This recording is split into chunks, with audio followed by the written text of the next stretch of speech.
Hi friends, sales க்ளோசிங்கில் tips.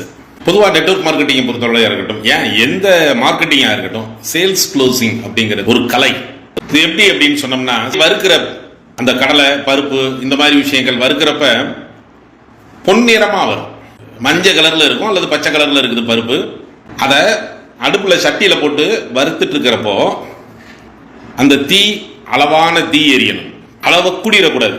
ஒரு தங்க கலர் பொன் நிறமா வர ஆரம்பிக்கும். அதே சமயத்தில் ஒரு அருமையான ஸ்மெல்லும் வர ஆரம்பிக்கும், மனம் ஒன்று வர ஆரம்பிக்கும். அறுக்கிறதுக்கு உண்டான அந்த மனம் வர்றதும் கண்ணில் பார்க்குறப்ப அதனுடைய கோல்டன் கலர் ரெண்டும் பார்த்துட்டு எப்படி அடுப்பை ஆஃப் பண்ணிட்டு அதை இறக்கி வைப்போமோ வெளியில், அதுக்கு ஈக்குவல் தான் இந்த சேல்ஸ் க்ளோசிங். நம்ம ஸ்மெல் பண்ணுறப்போ ஐம்புலன்களும் வேலை பார்க்குற மாதிரி, நம்மளுடைய ஐம்புலன்களும் வேலை பார்க்கும். ஸ்மெல் பார்ப்போம், கண்ணில் கலரிங் பார்ப்போம், அடுப்பை குறைக்கிறத அதை நெருப்பை அதை பார்ப்போம். எல்லாத்தையும் நம்ம பார்த்துட்டு அதுக்குரிய வேலையை டக்குன்னு முடிச்சிருவோம். அதுதான் அந்த சரியான பருவத்தில் நமக்கு அந்த ஈல்டு கிடைக்கும். அது மாதிரி சேல்ஸ் க்ளோசிங்கை பொறுத்தளவில் இதில் அந்த இடம் நம்ம மைனூட்டாக கவனிச்சுக்கிட்டே வந்துட்டு அந்த இடம் பார்த்து அவங்கள நல்லா வாட்ச் பண்ணி நல்லா கவனித்து அவங்க மேலே கேரிங் எடுத்து வாட்ச் பண்ணுறப்போ ஆட்டோமேட்டிக்காக இது முடிஞ்சிருச்சு, சேல்ஸ் க்ளோசிங் முடிஞ்சிருச்சு அப்படிங்கிறது நமக்கு நல்லாவே தெரியும், 100% தெரியும். எமர்ஜென்சியாக அவங்களுக்கு இந்த ப்ராடக்டை அல்லது இந்த பிஸ்னஸை இந்த ஆப்பர்ச்சுனிட்டியை அவங்க எடுக்கணும், இந்த பிளானை அவங்க எடுக்கணும் அப்படின்னு சொன்னால் ஏன் எடுக்கணும் அதை நம்ம அடையாளப்படுத்தி, அதுவும் குறிப்பாக அந்த நபருக்கு அவங்களுடைய வாழ்க்கை எந்த அளவுக்கான மாற்றத்தை ஏற்படுத்தி கொடுக்கும் அப்படிங்கிறத நம்ம காமிச்சு கொடுத்துருக்கணும். இதோட சேர்த்து அர்ஜென்சியை கிரியேட் பண்ணுறது ஒரு டைப். எவ்வளவு சீக்கிரம் எடுக்கணும், எவ்வளவு சீக்கிரம் எடுக்கிறதுனால என்னெல்லாம் பெனிஃபிட் கிடைக்குது அதை காமிக்கணும்.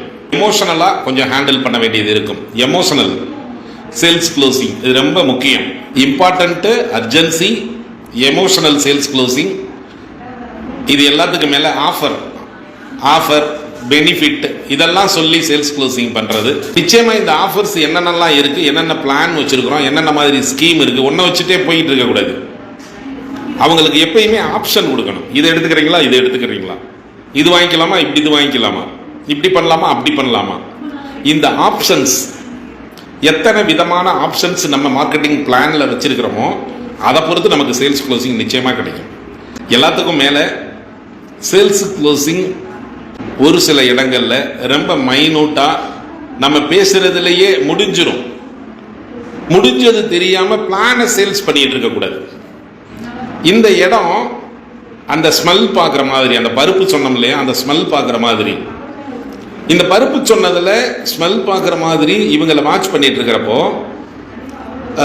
இப்போ உதாரணமாக அவங்க கூட ட்ராவல் பண்ணுறப்பே தெரியும், கான்வர்சேஷனில் நம்ம பிளானுக்குள்ளே வந்திருப்பாங்க அவங்க மன ரீதியாக. நான் வந்தாலும் 3 வருஷம் கழிச்சு தான் நான் உங்களை மாதிரி வர முடியும் அப்படின்னு சொல்கிறாங்கங்கிறப்போ அவங்க உள்ளே வந்துட்டாங்கன்னு அர்த்தம். இன்னும் அவங்ககிட்ட சேல்ஸ் பண்ண வேண்டாம், எப்படி ட்ராவல் பண்ண போகிறோங்கிறத அவங்கள்ட்ட அடையாளப்படுத்தி காமிச்சோம்னாலே போதுமானது. எந்த மாதிரி இல்லை, உங்களுடைய வளர்ச்சியில் இப்போ என்னுடைய வளர்ச்சி இருக்குன்னா என்னுடைய அப்ளைன் லீடர்ஸ் அவங்களுடைய பங்கு மட்டும்தான் இருக்குது. உங்களுடைய வளர்ச்சியில் என்னுடைய அப்ளைன்ஸ் லீடர்ஸோடைய பங்கும் என்னுடைய பங்கும் உங்கள்கிட்ட சேருது, ப்ளஸ் உங்கள்கிட்ட இருக்கிற திறமை. ஸோ நீங்கள் இவ்வளவு நாள் வெயிட் பண்ண வேண்டாம், நம்ம இப்படி ஸ்டார்ட் பண்ணுங்க, இப்படி ஆரம்பிங்க, உரிமையை நம்ம எடுத்துக்கிறோம். இந்த பிளான் ஆரம்பிங்க, இத்தனை மணி நேரம் ஒதுக்க ஆரம்பித்து நம்ம இப்படி போக ஆரம்பிக்கலாம். ஓகேவா, ஆதார் ப்ரூஃப் கையில் வச்சுருக்கீங்களா, அங்கே வச்சுருக்கீங்களா, அனுப்பிச்சி விட்ருங்க.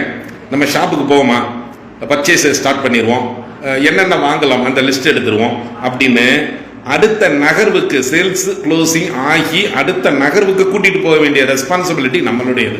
நிறைய இடத்துல இது தெரியாம திரும்ப திரும்ப சேல்ஸ்லயே வந்து நிற்பாங்க. அவங்க விடக்கூடிய ஒவ்வொரு வார்த்தைகளுக்கு வலிமை அதிகம். ஒவ்வொரு வார்த்தைக்கும் ஒரு பொருள் இருக்கு இல்லையா? அந்த வார்த்தைகளை, அவங்க விடுற வார்த்தைகளை கவனமா கவனிச்சு அதுக்கு தகுந்த மாதிரி அடுத்த எல்லைக்கு கூட்டிட்டு போறது நம்மளுடைய பொறுப்பு. அவங்க இந்த பிசினஸை எடுத்துட்ட மாதிரி, கார் ஷோரூமுக்கு போறோம்னா கார் வாங்கிட்ட மாதிரி அவங்கள்ட்ட பேசுறது. இந்த உங்க கார்ல, பைக் ஷோரூமுக்கு போனீங்கன்னா அப்படிதான் அந்த டீல் இருக்கும்.